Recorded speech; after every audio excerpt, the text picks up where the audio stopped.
تاریخ حدیث کانفرنس میں بحمد اللہ آپ تمام نے اللہ رب العالمین اور نبی کریم جناب محمد رسول اللہ صلی اللہ علیہ وسلم کی باتیں سننے کے لیے اور تاریخ حدیث کانفرنس میں حاضر ہو کر اپنے ایمان کا صحیح رشتہ جوڑ کر بتایا ہے. آپ بعد نماز عصر سے بہترین عناوین، منکرین حدیث کا انجام، مقام حدیث ائمہ کی نظر میں، سیرت امام بخاری، دور صحابہ میں حدیث کا مقام، ایسے بہترین عناوین کو سنتے رہے. لیکن ایک فاضل مقرر جو ہم اور آپ بہت ہی بے تابی کے ساتھ انتظار کر رہے ہیں کہ تاریخ حدیث کیا ہے، جس سے ہمارا اور آپ کا رشتہ ہے لیکن اس رشتے سے ہمارا کوئی تعلق نہیں ہے، تو ایسی تاریخ آج آپ کے سامنے پیش کرنے جا رہے ہیں. تو میں اپنے فاضل مقرر سے گزارش کرتا ہوں کہ آپ تاریخ حدیث میں ہمیں ایسی باتوں کو پیش فرمائیں جو ہمارے لیے ہماری آخری سانس تک ہمارے لیے فائدہ مند ثابت ہو. تو اس عنوان پر تقریر کرنے کے لیے آ رہے ہیں فضیلت الشیخ جلال الدین صاحب قاسمی حفظہ اللہ و طولہ. آپ دارالعلوم دیوبند کے فارغ ہو کر آپ کے اندر تاریخ حدیث کا اتنا زیادہ شغف اور محبت اس بات کی دلیل ہے کہ حدیث کی حقانیت کبھی چھپ نہیں سکتی، آپ کے سامنے عیاں ہو کر رہے گی. اور یہی نتیجہ تھا کہ آپ نے گلبرگہ کے شہر کے اندر حدیث کے بنیاد پر بہت سا ایسا کارنامہ انجام دیا جو لوگ جو حدیث سے ناواقف تھے وہ حدیث کے قریب آتے گئے اور اللہ کے رسول سے سچی محبت کرنے کے یعنی بن گئے. اور ویسے ہی آپ اس وقت الحمدللہ جمعیت اہل حدیث کرنول کے مبلغ رہتے ہوئے جگہ بہ جگہ آپ کے خطابات ہونے جا رہے ہیں. الحمدللہ کولار میں جمعہ کے دن آپ کا معاشرت پر بہترین خطاب رہا اور کل مسجد تقویٰ میں مساجد کی اہمیت پر ایک ولولہ انگیز خطاب رہا اور آج انشاءاللہ تاریخ حدیث کے عنوان پر آپ کا خطاب ہوگا. اس سے ہم اور سامعین یقیناً مستفید ہوں گے. الہ العالمین آپ کے علم میں اور آپ کے عمل میں اور اضافہ فرمائے، آمین.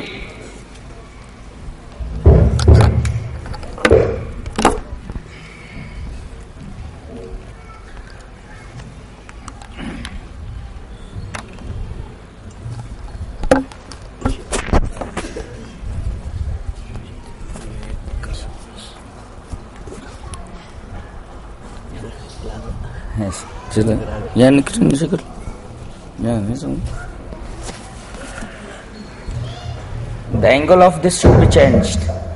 It directly comes into my eyes. The angle should be changed. That's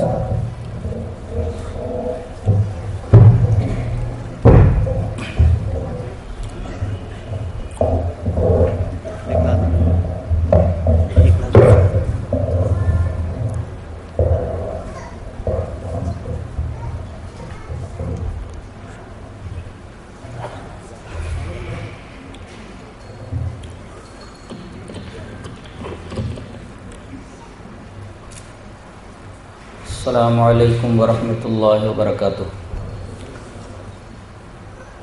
ان الحمد للہ نحمده ونستعینه ونستغفره ونعوذ باللہ من شرور انفسنا ومن سیئات اعمالنا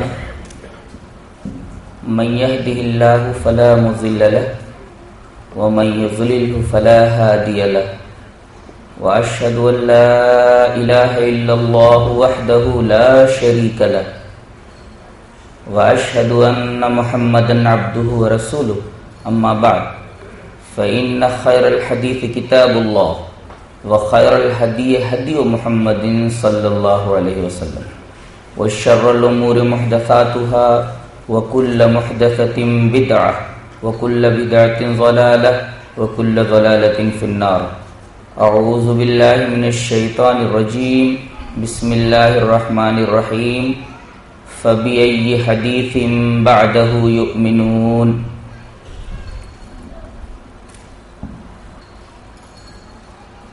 اس مبارک محفل میں موجود معزز علماء کرام،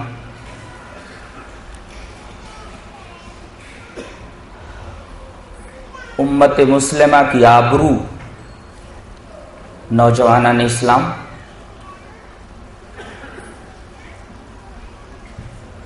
محترم بزرگوں،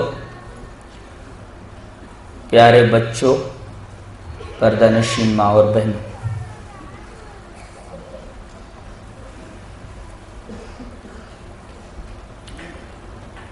جیسا کہ آپ کو معلوم ہو چکا ہے کہ آج مجھے تاریخ حدیث کے موضوع پر گفتگو کرنی ہے۔ موضوع بہت ہی اہم اور بے حد سنجیدہ ہے۔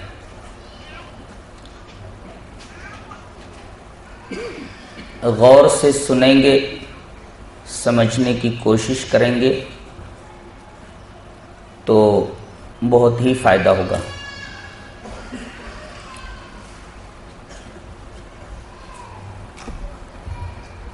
قرآن اور حدیث دونوں میں بڑا گہرا ربط ہے۔ یہ دونوں ایک دوسرے سے جدا ہی نہیں ہو سکتے، ان دونوں کے درمیان اتنا گہرا تعلق ہے۔ اگر قرآن اجمال ہے تو حدیث اس کی تفصیل ہے، اور اجمال کو تفصیل سے کیسے جدا کیا جا سکتا ہے؟ یہ دونوں ایک دوسرے سے الگ نہیں ہو سکتے۔ اس کی دلیل وہ حدیث ہے جو حضرت ابو ہریرہ سے مروی ہے، اور اسے امام حاکم رحمۃ اللہ علیہ اپنی حدیث کی کتاب مستدرک علی الصحیحین میں کتاب العلم میں لائے۔ الفاظ حدیث یہ ہیں: وعن ابی ہریرہ رضی اللہ تعالی عنہ قال قال رسول اللہ صلی اللہ علیہ وسلم انی قد ترکت فیکم شیئین لن تضلوا بعدہما کتاب اللہ وسنتی ولن یتفرقا حتی یرد علی الحوض۔ رواہ الحاکم فی المستدرک فی کتاب العلم۔ امام حاکم اس حدیث کو مستدرک علی الصحیحین میں کتاب العلم میں لائے ہیں۔ حضرت ابو ہریرہ رضی اللہ تعالیٰ عنہ فرماتے ہیں کہ رسول اللہ صلی اللہ علیہ وسلم نے ارشاد فرمایا کہ میں نے تمہارے درمیان دو چیزیں چھوڑ دی ہیں، ان دونوں کے بعد تم گمراہ نہیں ہوگے۔ گمراہ نہیں ہوگے نہیں ہے، ہرگز گمراہ نہیں ہوگے۔ وہ دونوں چیزیں کیا ہیں؟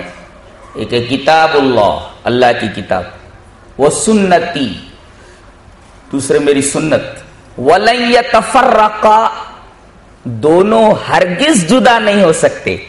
ایک ہے ناٹ، ایک ہے نیور، یہ لن نیور کے معنی میں، وَلَن يَتَفَرَّقَا، ہرگز کبھی نہیں یہ دونوں جدا ہو سکتے ہیں، حتی یرد علی الحوض، یہاں تک کہ یہ دونوں کے دونوں حوض کوثر پر آ جائیں۔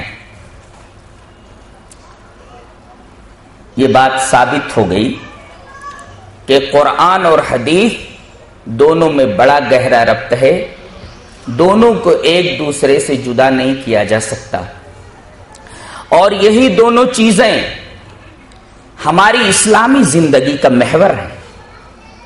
پوری اسلامی زندگی انہی دونوں چیزوں کے ارد گرد گھومتی ہے، اور یہی دونوں چیزیں قوانین اسلامی کا حقیقی ماخذ ہیں۔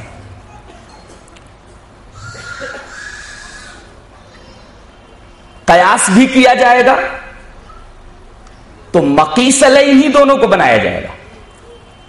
قیاس کہیں آسمان سے نہیں ٹپکتا ہے، قیاس کے لیے ضروری ہے کہ مقیس علیہ موجود ہو۔